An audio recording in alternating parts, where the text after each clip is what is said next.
नमस्कार, दाल लपेटा देख रहे हैं आप और मैं हूं आपके साथ आदर्श पांडे। मध्य प्रदेश में खराब इंजीनियरिंग या यूँ कहा जाए कि एक मजाक की भाषा में कहूँ कि लॉकडाउन में पास हुए इंजीनियर और उनकी कारीगरी से जो निर्माण हो रहे हैं वो बेहद परेशान करने वाले हैं। आए दिन निर्माण कार्यों में सुधार कार्य के लिए पैसा बांटा जा रहा है और कहीं ना कहीं इसका असर आम आदमी मेरी और आपकी जेब पर पड़ रहा है। लगातार चाहे हम भोपाल के 90 डिग्री ऐशबाग के ओवरब्रिज का मामला देखें या मेट्रो स्टेशन की हाइट का मामला देखें या तमाम ऐसे मामले देखें, लगातार मध्य प्रदेश में जो इंजीनियर हैं उनकी देखरेख में जो काम हो रहे हैं वो कितने दुरुस्त हो रहे हैं, ये सवाल पैदा हो रहा है। एक और ताज़ा मामला निकल के आ रहा है मध्य प्रदेश की राजधानी भोपाल के बीजेपी के प्रदेश कार्यालय के नज़दीक इस चौराहे से, जिस चौराहे पर मैं मौजूद हूँ। तस्वीरों में आप देखेंगे तो ये चौराहा जो है और इसमें अब इसकी दिशा को जो है वो बदल दिया गया है, मोड़ दिया गया है। ऐसा इसलिए है क्योंकि ऐसा कहा जा रहा था कि चौराहे में जो पहले रास्ता तय किया गया था वो रास्ता सही नहीं था, इसलिए अब उसको बना करके दोबारा सुदृढ़ किया गया है। ऐसा क्यों किया गया है? सवाल ये उठता है कि जब ये पहली बार ये सड़क बनी तब ऐसा क्यों नहीं देखा गया।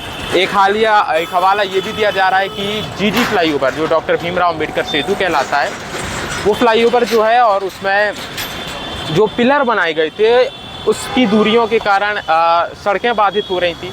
तो सवाल ये भी उठता है कि आखिरकार जब ये फ्लाईओवर बनाया गया शहर में तो क्या इंजीनियरों ने, जिम्मेदार अधिकारियों ने, नेताओं ने ये नहीं देखा कि एक पैमाने तौर पर इसमें कितनी दूरी होनी चाहिए, कितनी दूरी नहीं होनी चाहिए, क्या सड़कें बाधित होंगी, नहीं होंगी, लोगों को निकलने में समस्या जाएगी या नहीं जाएगी।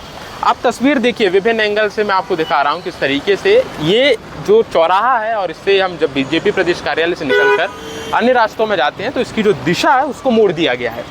इसको जब मोड़ा गया तो दो तरफ से डिवाइडर कर दिया गया है ताकि बीच से अब पेड़ पौधे लगाए जा सकें। ऐसा इसलिए किया गया क्योंकि ऐसा कहा जा रहा है और यहाँ जब मैंने लोगों से बातचीत की तो उनका कहना है कि ये जो आप पीछे मेरे सेतु देख रहे हैं डॉक्टर भीमराव अम्बेडकर सेतु, इसे यूँ कहा जाए ये फ्लाईओवर है, इसे अंग्रेजी में जीजी फ्लाईओवर नाम दिया गया था क्योंकि ये गणेश मंदिर से गायत्री मंदिर तक के बीच था।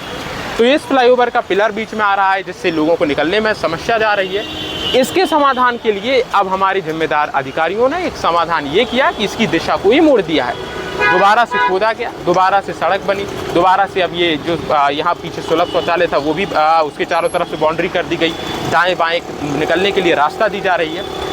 तो ये जो घटनाएं हैं ये घटनाएं सवाल पैदा करती हैं कि आखिरकार हमारे जो अधिकारी हैं, कर्मचारी हैं, वो कर क्या रहे हैं। क्या वो कोई नशा करके काम करते हैं या उनके काम करने की रुचि समाप्त होती जा रही है?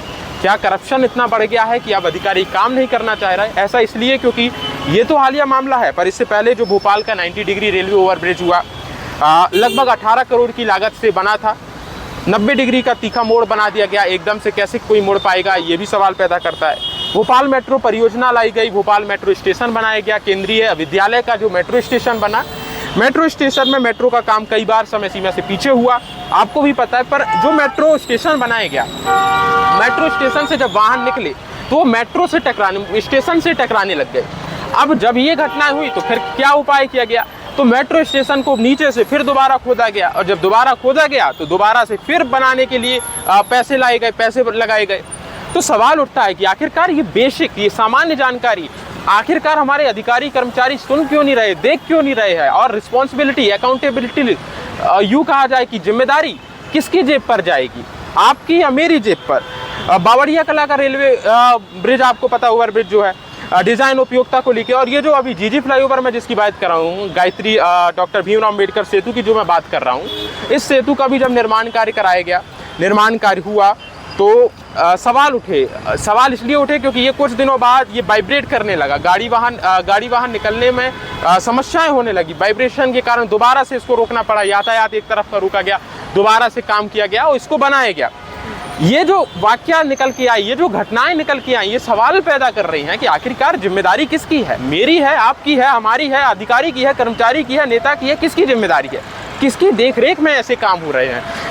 सवाल उठते हैं कि आखिरकार सूखी सिवनिया सड़क बनी, यहाँ एक्सप्रेसवे बना, भोपाल, इंदौर, जबलपुर जो बने वो धंस गए पहली बारिश में। तो ये जो लापरवाही से काम हो रहा है, ये काम जो हो रहा है, ये इस काम की देख रेख कौन कर रहा है? मैं कर रहा हूँ, आप कर रहे हैं, कौन कर रहा है? और उस पर सरकारी कार्यवाही क्या हो रही है? ऐसे तमाम सवाल जो उठ रहे हैं, उसका जवाब क्या है? क्या जिम्मेदार अधिकारी इसका स्पष्टीकरण देंगे? स्मार्ट सिटी होने के नाते स्मार्ट काम में हम मोहनजोदड़ो के पीछे समय क्यों जाते जा रहे हैं, क्यों धकेले जा रहे हैं, हम इतने पीछे क्यों हैं? ये सवाल पैदा होता है। पूरे मामले को आप किस नज़र से देखते हैं? ये बीजेपी के प्रदेश कार्यालय के पास चौराहे को फिर दिशा मोड़ देना, डिवाइडर तोड़ना, फिर बनाना, ये सब क्या एक सिंपल साधारण घटना है? अधिकारियों की साधारण लापरवाही है या कुछ और है? आप किस नज़र से देखते हैं इसको?